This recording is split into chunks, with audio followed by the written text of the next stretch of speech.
Okay. అయితే ఇప్పుడేం సమూహం సర్వభూతేషు నమే ద్వేషోసి న ప్రియ ఏ భజంతి తూ మాం భక్త్యా మైతే తేషు చాప్యహం. అంటే నాకు అందరి పట్ల సమాన భావం ఉంది. సో ఈ సమదృష్టితో నువ్వు కూడా నన్ను జ్ఞాపకం చెయ్యి. అంటే నువ్వు నన్ను జ్ఞాపకం చేసేది ఎట్లా? భగవంతుణ్ణి వాళ్ళకంటే మీరు ఇలా ఇచ్చారు నాకు కూడా ఇలా చేయ అంటే డోంట్ కంపేర్ విత్ ఎనీబడి. వాళ్ళకి ఇది ఉంది నాకు ఇది ఉంది, వాళ్ళు అలా ఉన్నారు నాకు ఇలా ఉన్నారు లేదు. జస్ట్ మీ స్వరూపంతో మీ ఒరిజినాలిటీతోని మీరు నన్ను స్మృతి చేయండి. అయితే ఆ విధంగా ఎప్పుడైతే చేస్తారో నేను మీ పైన బలిహారం అయిపోతాను. సో నాకు ఎవరిపైన ద్వేషము రాగం అనేది లేదు. సో ఆ విధంగా నువ్వు నన్ను పూజ చెయ్యి, ఆ విధంగా నువ్వు నన్ను భక్తి చెయ్యి. నా యొక్క స్వరూపాన్ని నన్ను నేను ఐఎమ్ ఇంపార్షియల్. ఓకే, నేను ఇన్కంపారబుల్, ఇంపార్షియల్. నేను ఎవరిని నన్ను కంపేర్ చేసేది లేదు నాతోని, నేను ఎవరికి పార్షియాలిటీ చూపించేది లేదు ఈ సృష్టి లోపల. సో అలాంటి తండ్రిని, నేను తండ్రిని కదా. తండ్రి అన్నప్పుడు పిల్లల పట్ల ఉంటుందా? మరి పిల్లల్లో కూడా ఒకరు మంచిగా చదువుకున్న వాళ్ళు ఉంటారు, కొందరికి అసలు సరిగ్గా ఉద్యోగం కూడా దొరకదు, కొందరికి అసలే చదువు కూడా అబ్బదు, కొందరికేమో అదే పిల్లలలో మళ్ళా మంచి చదువుకుంటాడు, పెద్ద స్థానానికి ఎదుగుతాడు. కానీ తండ్రి అనుకుంటాడా అలా ఇలా డిఫరెన్స్? నెవర్. తండ్రి ఆస్పెక్ట్ లో ఉన్నప్పుడు మనకు అర్థమవుతుంది all are equal for me. So కానీ అందరికీ నేను కర్మజ్ఞానాన్ని ఇస్తున్నాను. ఆ కర్మజ్ఞానం కూడా దీంట్లో చెప్పడం జరిగింది అనమాట. నేను అన్ని ఇస్తున్నాను, అన్నీ తెలియచేస్తున్నాను, కానీ ఎవరెవరు వారి వివేకంతో నడుచుకుంటారో ఆ వివేకాన్ని కూడా నేనే ఇస్తాను. నన్ను తెలుసుకొని నా పైన మీరు ఎప్పుడైతే మనసు పెడతారో ఆ దివ్య బుద్ధిని కూడా నేనే ఇస్తాను. సో ఆ దివ్య బుద్ధితో ఎవరైతే రైట్ రాంగ్ అనేది కరెక్ట్ గా జడ్జి చేసి నడుస్తారో వాళ్ళకి అటువంటి కర్మ ఫలం అనేది దొరుకుతుంది అనమాట. అందరికీ తెలుసు గుడ్ ఏంటి బ్యాడ్ ఏంటి, తెలియదా? ఇప్పుడు మీరు అందరు వింటున్న వాళ్ళే కాకుండా ప్రపంచంలో అందరికీ what is good what is bad అని తెలియదా? నేను ఈ పని చెయ్యాలా చెయ్యొద్దా అని తెలియదు, తెలుసు, కానీ అయినా తప్పు చేస్తున్నాం. తప్పు అని తెలిసి కూడా తప్పు చేస్తున్నామా లేదా? తిట్టొద్దు, కోపము చేయడము తప్పు అని ఏమంటారు? కోపం చేయడం కరెక్ట్ అని అంటారా? ఎక్కడన్నా కోపం చేయడం తప్పు అని అంటారు? కోపం చేయడం తప్పు అని అందరికీ తెలుసు, కానీ అందరు ఏం చేస్తున్నారు? చేస్తూనే ఉంటారు. కోపం చేస్తూనే ఉన్నారు. ఈ సింపుల్ లాజిక్, సింపుల్ ఇదే తీసుకోండి. ఇంత తెలిసి కూడా మళ్ళీ ఎవరైతే నిజంగా దానిపైన ఇష్టంతోని కదా, అంటే ఇక్కడే తెలుస్తుంది అన్నమాట, నిజంగా ఇష్టంతోని ఎవరైతే దానిపైన అంటే భగవంతుడి పైన మనసు పెట్టి అతన్ని లగ్నమయ్యి చేస్తాడో భగవంతుడే అతనికి సంకల్పాలు ఇస్తాడనమాట. ఈ విషయ వికారాల నుంచి దూరం అయిపోయే థాట్స్ ఆటోమేటికల్ గా వచ్చేస్తాయి అన్నమాట. అదే అతని లోపల ఉన్న పవర్ అన్నమాట. ఓకే, అయితే అతనికి ఇష్టమైన వాళ్ళు ఎవరు? అద్వైష్ట సర్వభూతానాం మైత్రం కరుణ ఏవచ. అంటే ఏ వ్యక్తికైతే అద్వైష్ట సర్వభూతాన, ద్వేషము కాదు అద్వేషం. ద్వేషం అంటే ఏంటి? అయిష్టం. అద్వేషం అంటే అందరినీ ఏ వ్యక్తి అయితే సమాన భావంతో చూస్తారో, భగవంతుడికి ఎవరిష్టం అనేది ఈ శ్లోకంలో మనం తెలుసుకుంటున్నాము. అద్వైష్ట సర్వభూతాన మైత్రిం కరుణ ఏవచ. అందరిపైన సమాన, ఎలా అయితే నేను సమాన భావంని పెట్టుకుంటున్నాను, నా పిల్లలు మీరు కూడా అలానే సమాన భావాన్ని ఎవరైతే పెట్టుకుంటారో, మైత్రిం కరుణ ఏవచ్చ. అయితే అందరి పట్ల మైత్ర భావన, కరుణా భావన అనేది ఎవరికైతే ఉంటుందో, నిర్మమో నిరహంకార సమదుఃఖ సుఖ క్షమి. అంటే నిర్మమో నిరహంకార, వాళ్ళకి ఇంకా భగవంతుడికి ఎవరి ఇష్టం అంటే నిర్మహో, మోహము కలగదు, అహంకారం అనేది ఉండకూడదు. సమ అద్వేష అంటే ద్వేష లేదు నా దీది, ద్వేష ద్వేష अद्वेष అంటే ద్వేష లేదు, किसी के द्वेष नहीं करना। किसी के प्रति द्वेष नहीं, हाँ, अच्छा अच्छा। सभी के ऊपर समान भाव है, अंदर संकल्प में भी द्वेष नहीं। तो अद्वेष्टा सर्वभूतानां మైత్రం కరుణ ఏవచ్చ, సభీ కే సాత్ कैसे रहना है, అందరితో పాటు ఎలా ఉండాలి, మిత్రత్వం ఉండాలి, కరుణాభావం ఉండాలి, ఇంకేం ఉండాలి, నిర్మమో నిరహంకార, మోహం ఉండొద్దు, అహంకారం ఉండొద్దు, సమ సుఖ దుఃఖ క్షమి, సుఖ దుఃఖాలలో సమానంగా ఉండాలి.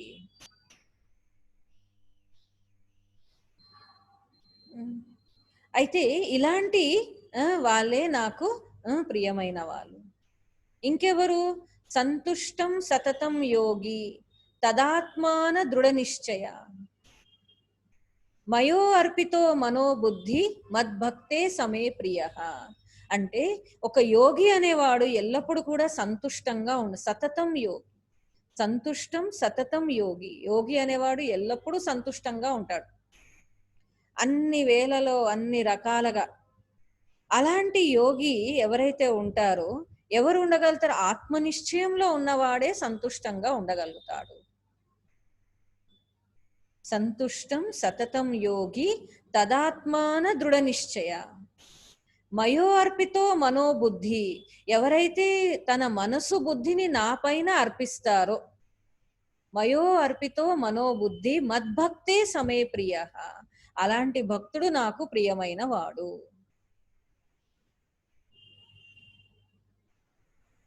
అయితే ఇలాంటి వాడే నాకు ప్రియము. సో భగవంతుడికి ఇష్టమైన వాళ్ళు కావాలంటే వీటన్నిటిని కూడా మనం ఇప్పుడు అంటే ప్రాక్టికల్ కర్మక్షేత్రంలోనే మనం వీటన్నిటిని తీసేస్తుంటే పరమాత్మ పైన పరమాత్మ ప్రేమ పాత్రులుగా మనం అయిపోతాం అన్నమాట. ఓకే, ఇంకా పరమాత్మ ప్రేమ పాత్రలుగా అవుతాం. అయితే ఇప్పుడు అతను, మీరిప్పుడు మీ కర్మలను ఎలా ఉంచుకోవాలి, మీ యొక్క ఈ జ్ఞానాన్ని మనం తెలుసుకున్నాము. మరి దీంట్లో సాత్విక జ్ఞానం ఏంటి, రాజసిక జ్ఞానం ఏంటి, తామసిక జ్ఞానం ఏంటి? ఇప్పుడు భగవంతుడు గురించి ఏంటి, హీఈస్ ప్యూర్, భగవంతుడికి అందరు ఈక్వలే అనమాట. ఇప్పుడు మనం ఏం వింటున్నాం, జ్ఞానం వింటున్నాం. ఇప్పుడు మనం వినేదంతా ఏంటి, జ్ఞానం అన్నమాట. మరి సాత్విక జ్ఞానం ఏంటి, సాత్విక జ్ఞానం, రాజసిక జ్ఞానం, తామసిక జ్ఞానం మనుషులలో కూడా. సాత్విక జ్ఞానం ఏంటంటే భగవంతుడికి ఎలా అయితే అందరిపైన సమాన దృష్టి ఉంటుందో, అలానే సాత్విక పురుషులు ఎవరైతే ఉంటారో వాళ్ళకి కూడా అందరిపైన సమానత్వమే ఉంటుంది. అందరూ ఈశ్వర స్వరూపాలనే భావిస్తారనమాట. ఇప్పుడు మనని మనం చూసుకోవాలి, నాకు నేను చూసుకోవాలి, నేను అందరినీ కూడా సమాన భావంతో చూస్తున్నానా. అంటే ఇప్పుడు ఏంటి, ఒక తండ్రి లాగా మీరు కూడా ఆ తండ్రి యొక్క కాన్షియస్ లో ఉంటూ ఈ సృష్టిలో సమస్త మానవాత్మలు ఎవరు ఎలానైనా ఉండనివ్వండి, అందరికీ సమానం. వాళ్ళు ఎలాంటి తప్పు చేసినా, ఎలాంటి పాపము చేసినా, ఎలాంటి పుణ్యం చేసినా అందరికీ భగవంతుడు ఈక్వల్ కదా. సమాన భావం అనేది ఉన్న వాళ్ళని సాత్విక పురుషులు అని అంటారు. రాజసిక పురుషులు ఎవరు, రాజసిక పురుషులు ఎవరైతే ఉంటారో వాళ్ళు మనుషులలో డిఫరెన్సెస్ ని చూస్తారనమాట. వీళ్ళు ఇలాంటి కేటగిరీ, వాళ్ళు అలాంటి టైపు, వాళ్ళతో మనం ఇలా మాట్లాడాలి, వీళ్ళతో ఇలా మాట్లాడాలి అంటే వాళ్ళందరిలో ఈక్వాలిటీ చూడరు, డిఫరెన్సెస్ వస్తున్నాయి. అది రాజసిక జ్ఞానం అన్నమాట. తామసిక జ్ఞానము వచ్చేసరికి ఏమవుతుంది, ఇంకా తామసిక జ్ఞానంలో అందరినీ కూడా అందరూ వేస్ట్, నెగ్లిజెన్స్ కదా. నేనే అహంకారం అనేది వచ్చేస్తుంది సమస్యలో, నేనే అందరికంటే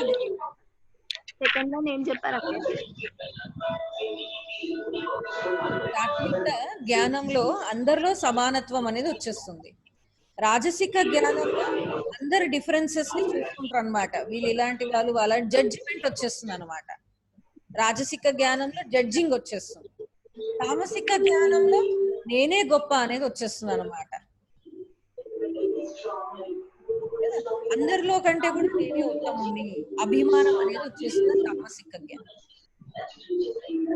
ఇప్పుడు ప్రవచనమే చెప్తున్నాము, కానీ ప్రవచనం చెప్తున్నాడు నేనే గ్రేట్, నేనే సుపీరియర్, జ్ఞానం ఉన్నా కూడా తామసిక జ్ఞానం ఉన్నట్లే. అది బయట వక్త కాదు, కానీ ఆంతరిక నా మనోవృత్తి. నేను ఎప్పుడైతే కర్మక్షేత్రంలో నేను పనులు చేస్తున్నానో, నేను ఏ విధమైన దృష్టికోణంతో అందరినీ చూస్తున్నాను కదా, కర్మక్షేత్రంలో నేను ఏ విధమైన దృష్టికోణంతో అందరినీ చూస్తున్నాను. సాత్వికము, రాజసికము, తామసికం అనేది వచ్చేస్తుంది. అలానే సాత్విక సుఖము, రాజసిక సుఖం, తామసిక సుఖం కూడా గురించి కూడా చెప్పడం జరిగింది అనమాట. సాత్విక సుఖం ఏంటి?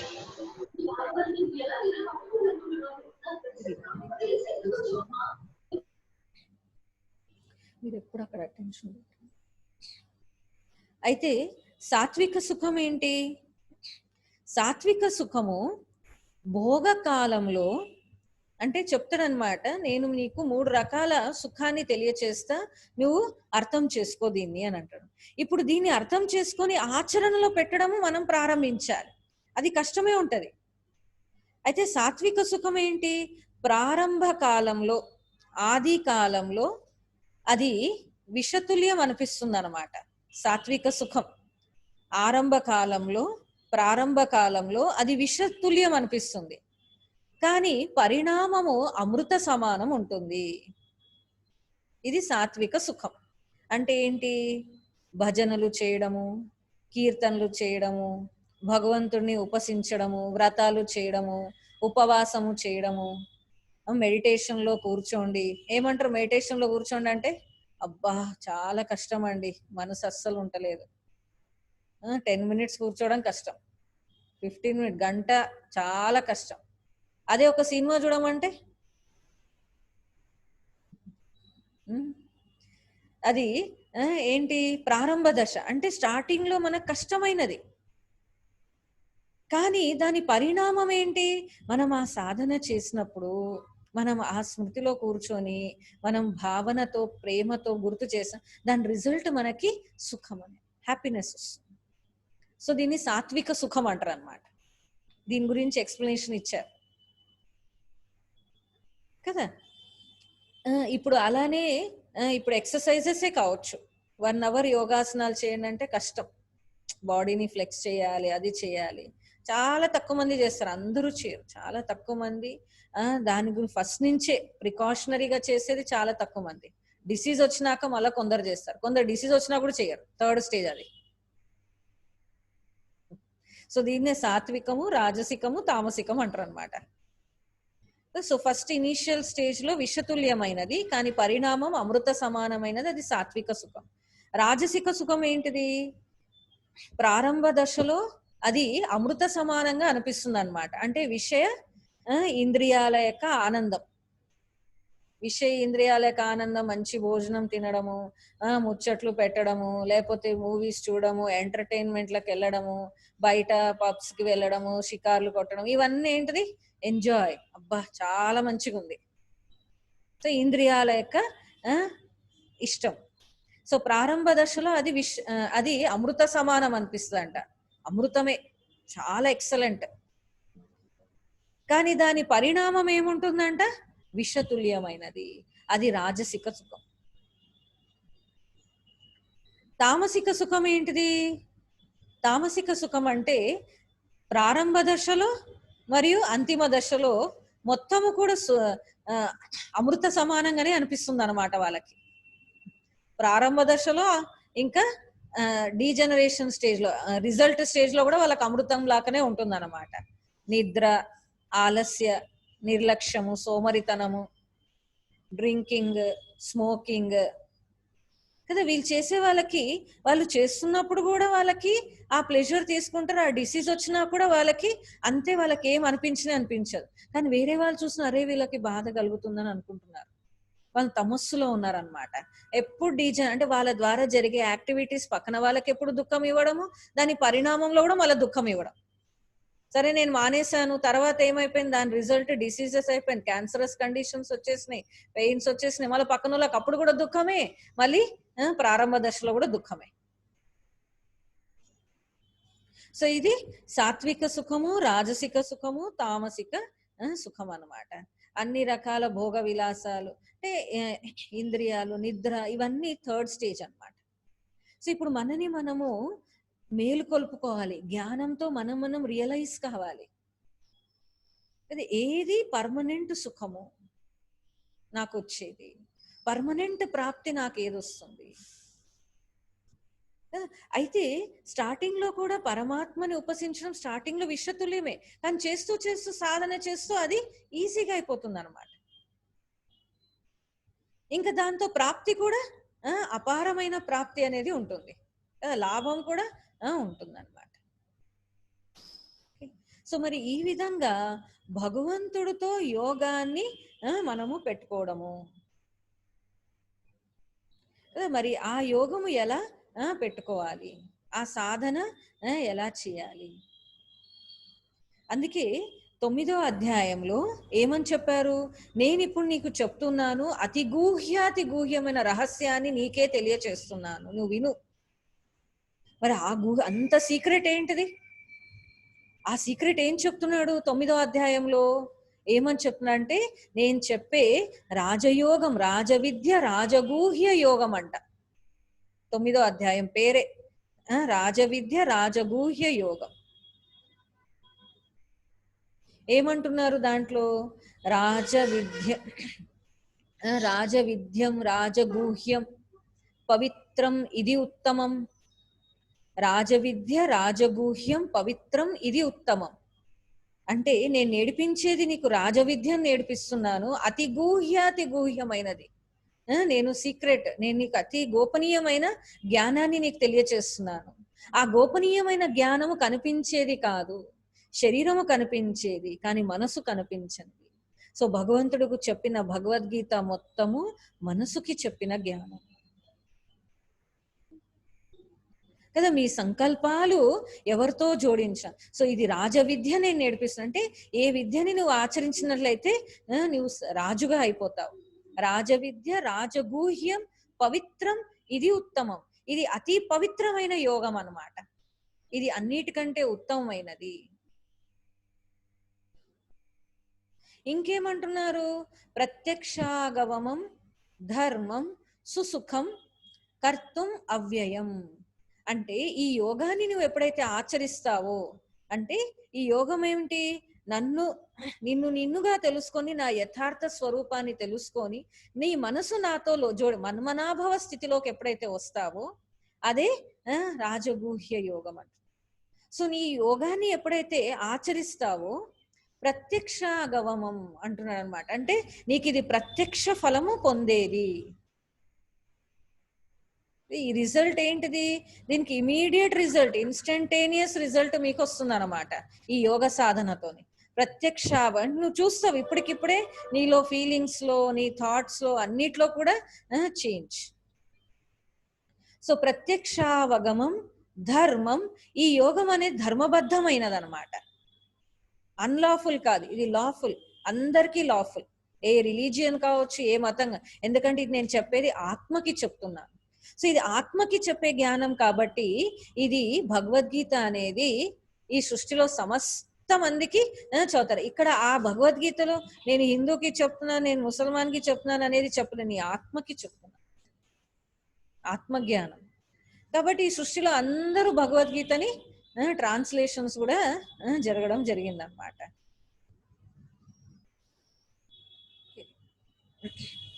అయితే ప్రత్యక్షావగమం ధర్మం సుసుఖం, ఇంకేంటి? ఈ యోగం అభ్యాసం చేయడం కష్టమైనది కాదు, అతి సులభమైనది, అతి సుఖమైనది, సుఖవంతమైనది అన్నమాట.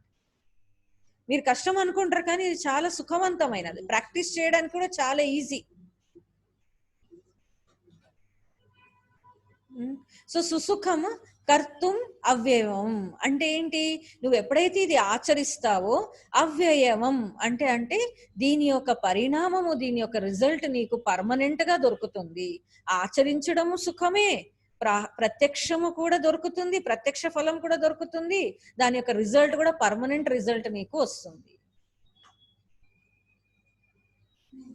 సో మరి ఇటువంటి ఉత్తమమైన యోగ సాధన గురించి పరమాత్మ తెలియచేశారనమాట. సో ఆ రాజ విద్య రాజగూహ్యం ఏంటి? ఈ చెప్పే అతి గోపనీయమైన ఇంటర్ కనెక్షన్ కదా, ఇంటర్ కనెక్షన్. ఇది ఆంతరికంగా పరమాత్మతో కనెక్ట్ అయ్యేది, మనస్సుతో కనెక్ట్, బాహ్యంగా కనిపించేది కాదు.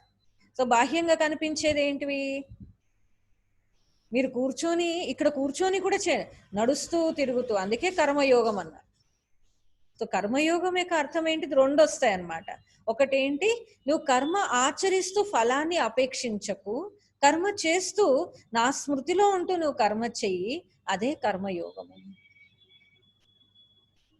అందుకని కర్మణ్యేవాధికారస్య మా ఫలేషు కదాచన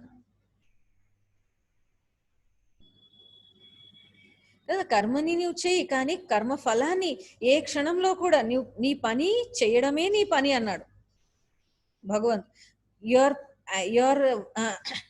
your duty is only to do the action, not to think of the result of the action.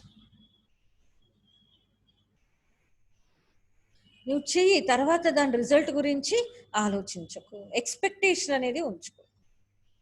కానీ గోల్ పెట్టుకోండి కదా, అవి పెట్టుకోండి, కానీ నీ కర్తవ్యంని నువ్వు చేస్తూ పో. ఎందుకంటే నువ్వు నా పైన మనసు పెట్టి చేస్తున్నా, I will take care of the result, దాని యొక్క పరిణామంని నేనే చూసుకుంటా. సో ఈ విధంగా రాజవిద్య రాజగూహ్యం పవిత్రం ఇది ఉత్తమం, అన్నిటికంటే హయ్యెస్ట్ యోగా నేను మీకు నేర్పిస్తున్నాను. ఇంకా ఏది, అందుకే 2 రకాల యోగాలు ఈ సృష్టిలో ఉన్నాయి. ఒక యోగం ఏంటి? మనిషికి చెప్పే యోగము. ఇంకొక యోగం ఏంటి? పరమాత్మ ఆత్మకి చెప్పే యోగము. సో ఇంతకంటే ముందు కూడా నేను చెప్పాను. సో మనిషి చెప్పే యోగం ఏంటి? హఠయోగ, ప్రాణాయామము, పిరమిడ్ మెడిటేషన్, SSY, MMY, తర్వాత సుదర్శన క్రియ, ట్రాన్సెండెంటల్ మెడిటేషన్స్, ఎన్నో రకాల మెడిటేషన్, ప్రాణిక్ హీలింగ్స్ ఎన్నో ఉన్నాయన్నమాట. సో ఇవన్నీ ఏంటి? మనుషులు వాళ్ళ యొక్క ఇన్నర్ తెలివితేటలతోని కొంచెం రిలాక్సేషన్ టెక్నిక్స్ మనిషికి చెప్తారు. ఇది టెంపరరీ, ఈ రిలాక్సేషన్ టెక్నిక్స్ ఇది సోల్ డెప్త్ నుంచి ఆత్మ పరివర్తన కాదు కదా. సో ఇది టెంపరరీగా మీకు జరిగేటివి అన్నమాట.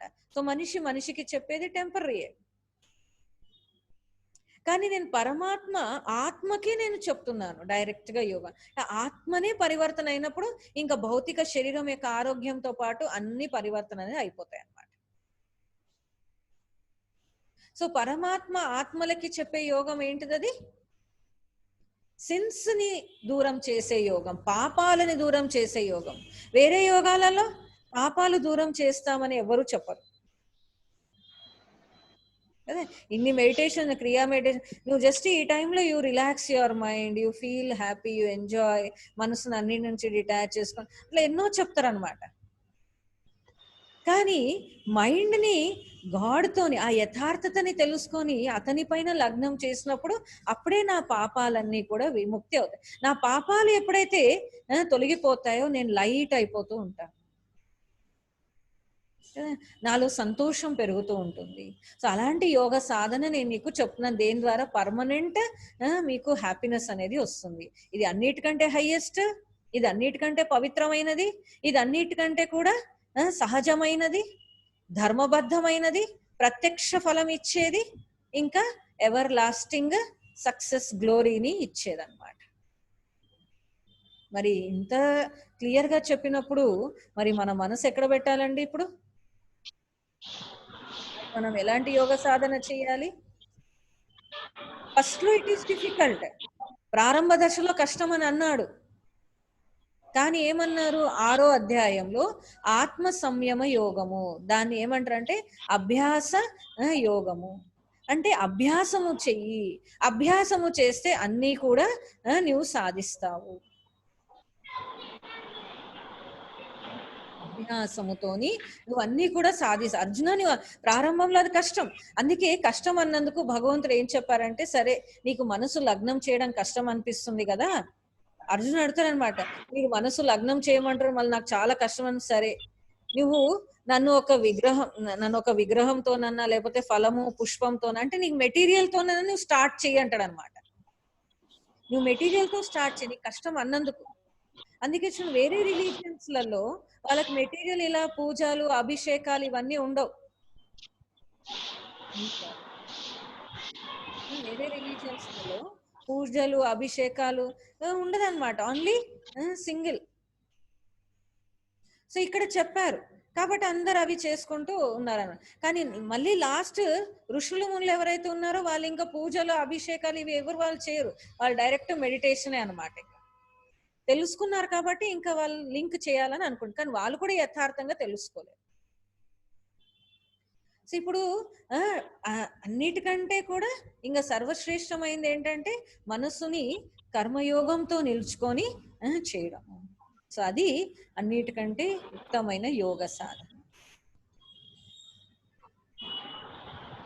అక్కయ్య ఒక డౌట్ అక్కయ్య, ఇప్పుడు క్రానిక్ డిజీజెస్ ఉంటాయి కదా, మరి వాటికి కొన్ని కొన్ని యోగాస్ చెప్తారు.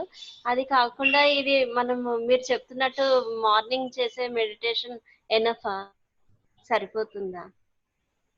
అవి చేస్తూ ఈ మనం చెప్పే మెడిటేషన్ ఏంటి, ఒక టైంలో మీరు కూర్చొని చేసేది కాదు, రోజంతా మనసు భగవంతుడితో కనెక్ట్ చేసేది కదా. ఇక్కడ కన్వర్జేషన్, ఇక్కడ మెడిటేషన్ ఏంటి, your conversation with the God, నిరంతరం అతనితో మాట్లాడుకుంటుంది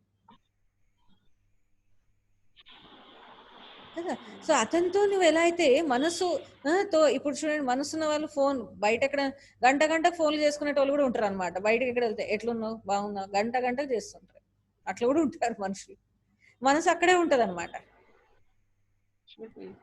కదా. ఒక గంట నాతో మాట్లాడి ఇంకా రోజంతా డిటాచ్ అంటారా, ఇంకా రోజంతా నాకు నెక్స్ట్ డే మళ్ళీ 1 hour చెయ్యని అంటారా? లేదు. అయ్యో ఎట్లా మాట్లాడుకుని ఉంటాము, బయటికి వెళ్తే ఎట్లున్నావు చేసినావు మాట్లాడరా, యు ఆర్ షేరింగ్ కదా. అందుకే అన్ని మెడిటేషన్స్ డిఫరెంట్. ఇది మెడిటేషన్ కూడా కాదు, ఇది పరమాత్మతో ప్రేమ కదా పెట్టుకోవడం అన్నమాట. సో నిరంతరం అతనితో మీరు ఉంటూ ఉన్నారు, నిరంతరం మీరు స్టేజ్ లోనే ఉంటారు. ఇప్పుడు బ్రహ్మకుమారీస్ లో దాదీలు ఉన్నారు, దాదీలకి మార్నింగ్ అమృత వేళ మెడిటేషన్ కూర్చొని చేయనికే టైం, ఇంకా రోజంతా కూర్చొని చేయనికే టైమే దొరకదు అసలు. ఎవరో ఒకరు వస్తుంటారు, ఎన్నో పనులు ఉంటాయి, బయటికి వెళ్తుంటారు, క్లాసులు, రోజంతా వాళ్ళు ఏం నడుస్తుంది, రోజంతా మాది మనసుతో నడుస్తుంది కనెక్షన్, కంటిన్యూస్ మెడిటేషన్ స్టేజ్ లోనే ఉంటారు అనమాట, ఈ కర్మక్షేత్రంలో ఉంటుంది. ఆ స్టేజ్ కి మీరు రావాలంటే ఫస్ట్ కూర్చొని చేయడం ప్రారంభించు, అది కొన్ని రోజులలో వస్తుంది. వీళ్ళైతే ఇయర్స్ తో ఉన్నాం, మేము ఇయర్స్ నాలెడ్జ్ లో ఉన్నాం, సో మాకు ఎంత ఈజీగా ఇంకా అది. ఓకే, సో ఈ విధంగా ఇదే మరి ఈ యోగముతో ఎలాంటి పాపాత్ములని కూడా ఉద్ధారము చేస్తారు. అహిల్య లాంటి పాపాత్ములను ఉద్ధారం చేసింది నేనే అని అంటున్నాను అనమాట. అంటే అలాంటి చెడు దృష్టి పెట్టుకున్న వాళ్ళు, ఓకే వాళ్ళ నుండి మిస్టేక్ అయిపోయింది, అలాంటి చెడు కాన్షియస్ ని పెట్టుకున్నారు, అందుకే అలాంటి వాళ్ళకి ఏమైనా రాతి బుద్ధిగా అయిపోయినట్టుగా రాయిగా అయిపోయినాడు. అంటే రాయిగా అయిపోయి నిజంగా రాయి కావడం కాదు, కానీ మన ఇంటలెక్ట్ స్టోన్ ఇంటలెక్ట్ అయిపోతుంది అని. అంటే మన బుద్ధి వివేకం పనిచేయదు అలాంటి నెగిటివ్ థాట్స్ పెట్టుకున్నప్పుడు, మన వివేకమే పనిచేయదు మన తప్పు పనులు చేసినప్పుడు. సో వాళ్ళని కూడా ఉద్ధారం చేసేది నేనే అంటున్నాడు అనమాట భగవంతుడు. ఎప్పుడు నువ్వు కేవలం ప్రేమతో నువ్వు నన్ను తెలుసుకొని నా శరణంలోకి రా, నీ మిస్టేక్స్ అన్నిటినీ తీసేస్తాను, నీ మిస్టేక్స్ అన్నిటినీ కూడా నేను తీసేస్తానని చెప్పు. ఓకే, సో రేపు ఇంకా భగవద్గీతలో కొన్ని రహస్యాలని మనము తెలుసుకుందాం డెప్త్ గా. ఓకే, సో ఈరోజు పరమాత్మ జ్ఞానాన్ని, పరమాత్మకి ప్రియమైన వాళ్ళెవరు, ఎలాంటి మనుషులు సాత్విక రాజసిక తామసిక జ్ఞానం ఏంటి, సాత్విక రాజసిక తామసిక సుఖాలేంటి. మరి యోగంలో ఫస్ట్ యోగం ఏంటనేది అది మనము ఫస్ట్ ఒక యోగం చాప్టర్ లో ఓన్లీ ఒకటే శ్లోకం తెలుసుకున్నాము, ఇంకా వేరే కూడా మనం రేపు తెలుసుకుందాం. दीदी मंडे के बाद फिर है क्या? ये जून 8 तक रहेगा. अच्छा वही वही हाँ हाँ ओके. ओम शांति. ओम शांति. ओम शांति. ओम शांति. ओम शांति.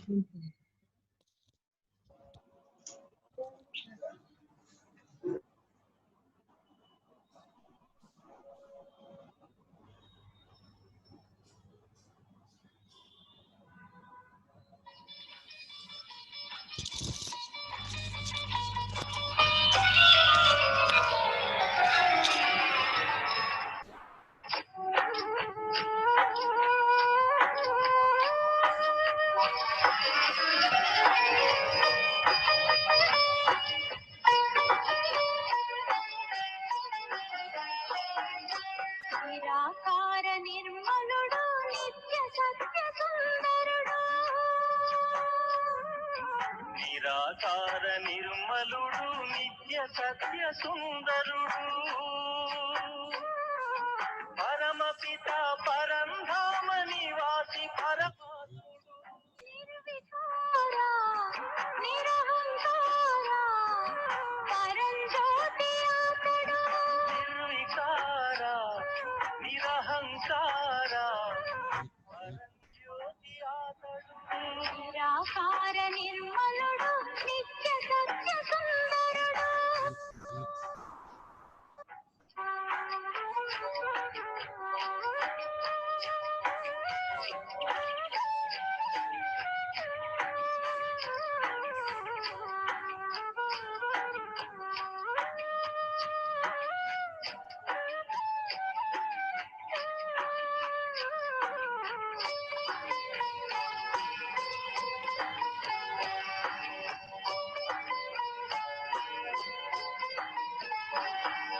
ధర్మగ్లాని ఏర్పడగా వసుధయంతటా గీతలోని తన మాటను నిలుపుకొనుటకై భగవంతుడు అవతరించి ఈ ధరలోన ధర్మ స్థాపనార్థం సహజ జ్ఞానమివ్వగా, నిరాకార నిర్మలుడు నిత్య సత్య సుందరుడు, నిరాకార నిర్మలుడు నిత్య సత్య సుందరుడు,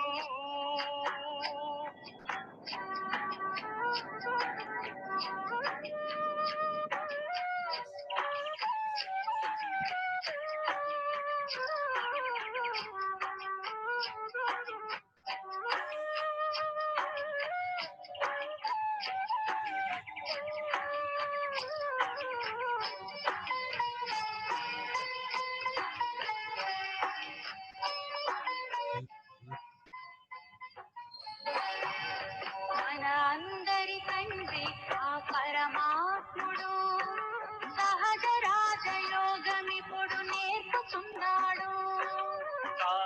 కాలచక్రాంత్యమని అతడు చెప్పెను, కలుషిత కలియుగము మరల పావనం అగును, నిరాకార నిర్మలుడు నిత్య సత్య సుందరుడు, నిరాకార నిర్మలుడు నిత్య సత్య సుందరుడు,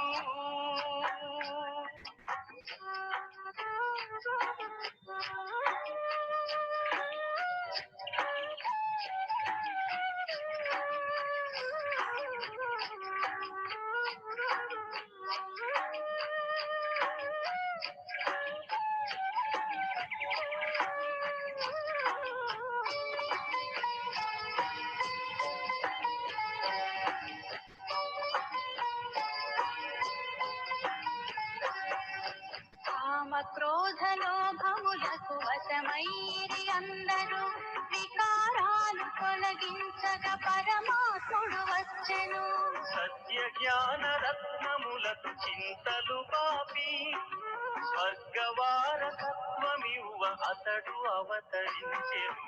నిరాకార నిర్మలుడు నిత్య సత్య సుందరుడు. నిరాకార నిర్మలుడు నిత్య సత్య సుందరుడు.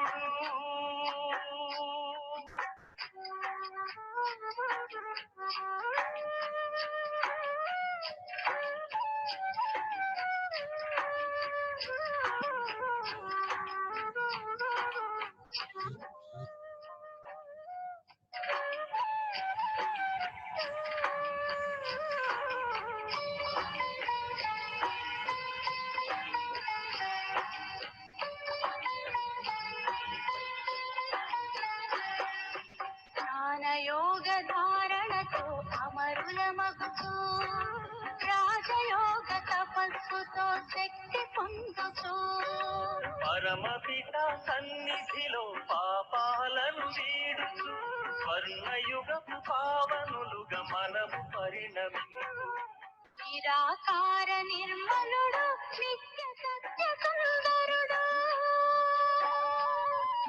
నిరాకార నిర్మలుడు నిత్య సత్య సుందరుడు. పరమపిత పరంధామ నివాసి పరమాత్ముడు. నిర్వికార నిరహంకార పరంజ్యోతి అతడు.